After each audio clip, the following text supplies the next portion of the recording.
Who is God? A lot of people for a very long time have been trying to figure this one out. All the way back to the beginning of human history. And they really have come up with a lot of different versions, a lot of different ideas, a lot of different things. And, a lot of people even today still curious. Who created everything? Why did he create us? What are we doing here? What is happening, right? I've thought about this a long, long time, really my whole life. And I've read quite a bit. I've listened to a lot of different ideas and people. But I've had these ideas about who God is and what God is that I've never heard anyone else talk about. And I've, figured that I should probably at least share it with somebody, at least get some feedback, because I don't want to be proud on this topic and say I know everything. But I do want to put it out there to share and see who has any feedback. But I think this is something you probably won't hear in 1,000 churches or 1,000 temples. This idea of who God is. And I do think it is right. It's self-evident. It's logical. So let's start with what is the general story? And also, what is this place we are in? The general story is there is a creator. He made the universe and then, for some reason, picked us to be special and put us here on earth in this giant, giant, giant existence. Okay. And that there's some divine purpose, that we're going to go to heaven or hell after this afterlife, or reincarnate, return back to, God, etc. Right? That's what most people think about in some shape or form. Okay. So let's start with this idea that God is the creator, right? Now, what did he create? That is a big first step, because there's some who think that God created a portion of the universe or just created us, right? I would be inclined to say that God, the creator, whoever, created everything. Now, when I say everything, I mean Earth, its inhabitants, the planets, the sun, the stars, the galaxies, the clusters of galaxies, all the material in the universe itself, any other parallel universes, everything. Some refer to this as the all. There is nothing that was not created by God, okay? This is the premise that I'm starting from. Got it. Now, this would, as many theologians, philosophers have came up with, said, this would give God immutable characteristics due to this act. The first is that because he is a creator of all, or is the all, therefore he knows all, and he knows everything. There is not one thing, nothing, he does not know at all, because it is all from him, intentionally, not accidentally. All right, therefore, knowing all, past, present, future, and every detail of it, he would have all power over everything. I'm going to keep this simple. You have these terms, omnipotent, omniscient, omnipresent, whatever. But he would, knowing all, have power over all, everything. If you understand a machine and how it functions, you would have the power and control over it completely. You know how to interact with it, absolutely. And not only how to interact, but since you started it, you were the one that determined its functions. Okay? You had decided beforehand what it would end up doing. if you create any type of machine and set it in motion, you did so with a purpose. Okay, these things are somewhat self-evident. There's a lot of things to get caught up in here, though. All right. Now we get to the question, why? All right, there's a lot of takes on this. Now, the most simple, self-evident, you could go to the Bible, let's say, and it says God created the earth, creation, for his own glory, right? That's a good hint, right? So let's start with, let's proudly put ourselves in the position or the thinking of God, right? If you are the all, right? If you are everything, because it all comes from you, you are perfect. You are completely whole. You are the whole. You have everything. You have all that there is. There is nothing better, right? If you are the source of all creation, there is no competing interest. There is no other thing that is of interest to you. Because if there was anything else, then you would not be the all, right? If there was another thing beside yourself, you wouldn't be the all-knowing, the all-powerful, the all-present, right? By definition. All right. So, if you are in this position of being the all, then therefore you would have no interest in anything other than yourself. And you could not be interested in anything other than yourself because you are everything. There's nothing else to be interested in, right? So God, creating things for his own glory, as the Bible hints, is really God experiencing himself, right? All right. So God's primary goal, objective, right, is in of itself to experience himself. There is nothing better to experience. I hope you're following. So, that being said, if you are this unfathomably large being, right, and you are perfect in every way, in the essence that you are complete, then you would want to experience every facet of yourself. Not just yourself as a whole, but in individual parts, as small as you could break yourself up into, right? Every detail.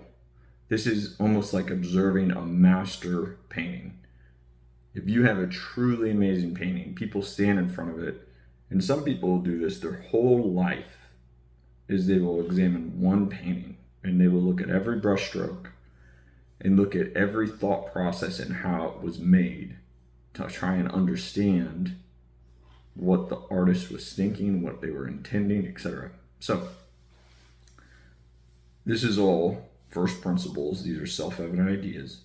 The purpose that God has for creation, which is himself, is to experience himself fully. Now, how would you do that? Breaking yourself down into every little bit. All right. That would mean that all of us and every little thing is one aspect of God, a smaller part, a reflection of his larger self, all right? In which the Bible and other things say we are created in the image of God, all right? Following? A smaller version, or like a different version of a painting. Have you ever noticed have you ever used an AI generator and asked it to generate an image of one category or one topic, it can come up with tens of thousands of millions of iterations of one idea that might be similar. Okay. So, this all being said, God needs to create trillions, sextillions, endless amounts of things to break himself up into. And then through his own consciousness or his own foresight, experience each of those things, and in every form, in every contrast, all of the good aspects and all of the negative aspects, everything. If it was only the good, which is a label we put on it, then you wouldn't see the contrast of what good is. So you would need to see the bad, right? Good and evil. Now, all these things are intentional, right? If there was no struggle, there would be no victory.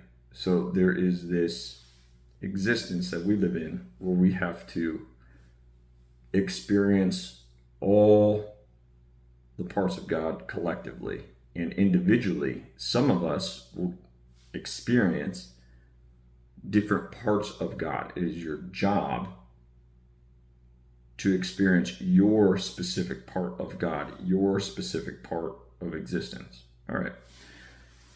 So it's almost like God took and broke up the universe, and then he made us, which are somewhat special, or I should say significant. Everything is important because it was all God, but some parts are significant. And why? Because we, humans, to some extent, are conscious, meaning aware or self-aware. So, being self-aware, we are observers. Now, there's a lot of arguments that everything has a level of consciousness, some has more. Our purpose is to observe, be aware, be conscious of our part of this giant dance, this giant cosmic dance. So, to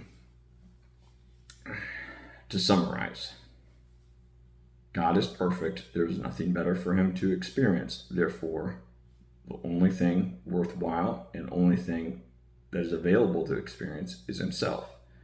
So he wanted to experience all of himself, the whole and individual parts. We are individual parts in this experience. We are to experience our part, our segment. Now,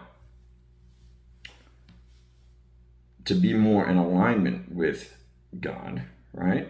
Our purpose would be becoming more conscious. If you want to be more like him, that is what he is doing. He is being completely conscious. We, wanting to be more like God, should want to become more conscious and aware of everything.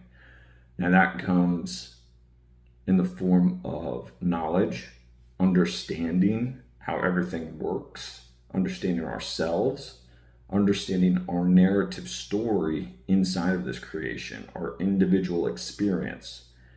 And it is all important. Some people will live in what we call joy, bliss, abundance, right?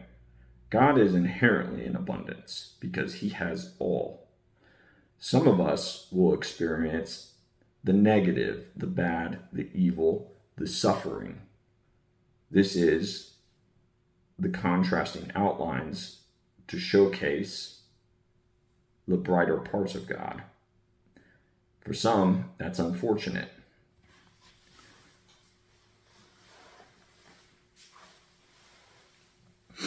This is something I have not heard many people allude to. Right? I've never even heard it put in these terms that I'm putting it in this manner. So there is a lot that you can take away from this idea of who God is and what is his purpose, right?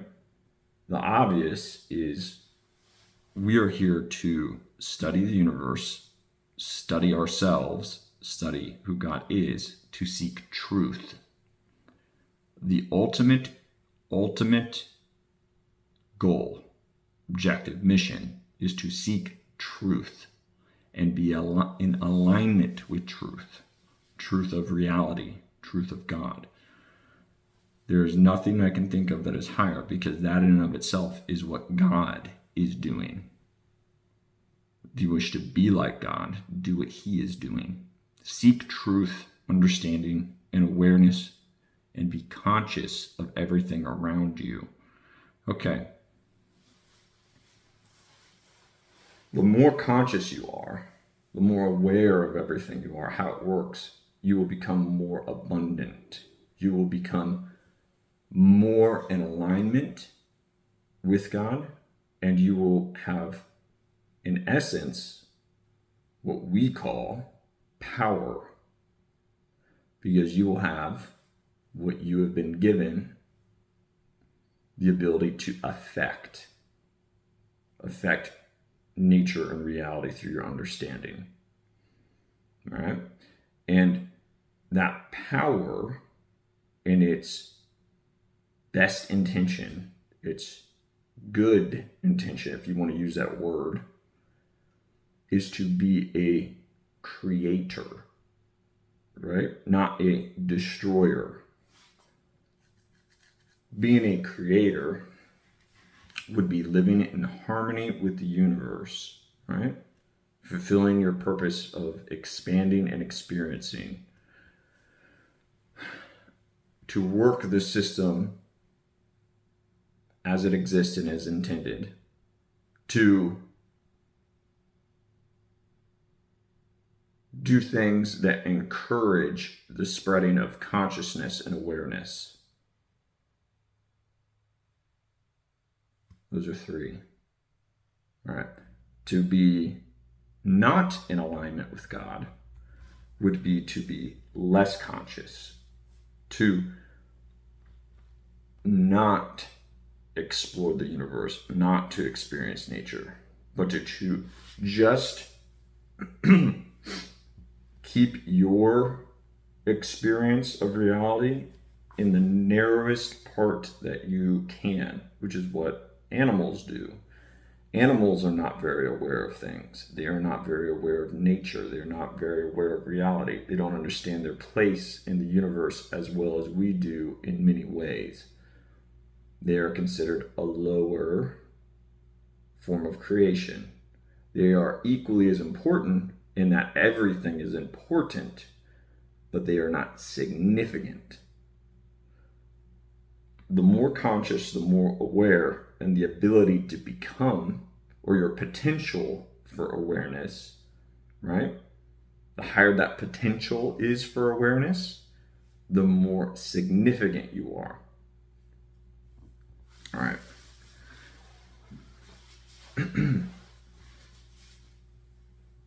People who do not resonate with God are the ones who live in wallowing and suffering. Now, they have an important part to play.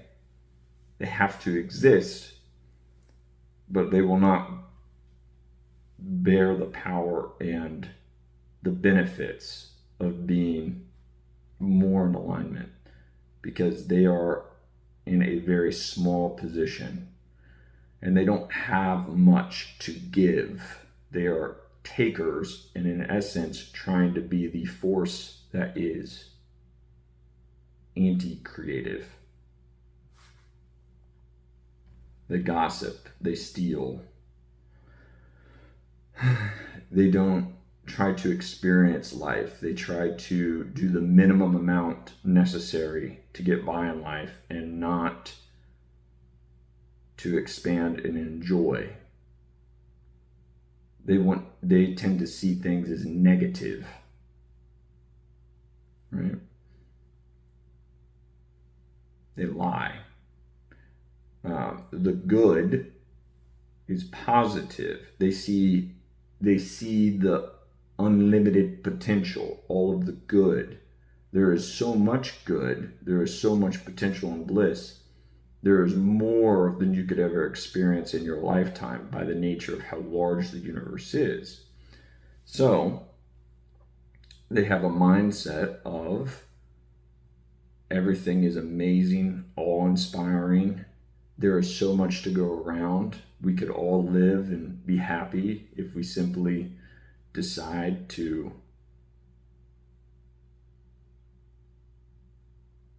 appreciate everything that God has and everything that God is. There's no need to lie because you have everything. There's plenty of it. They do not steal because they have everything. They have all of the potential.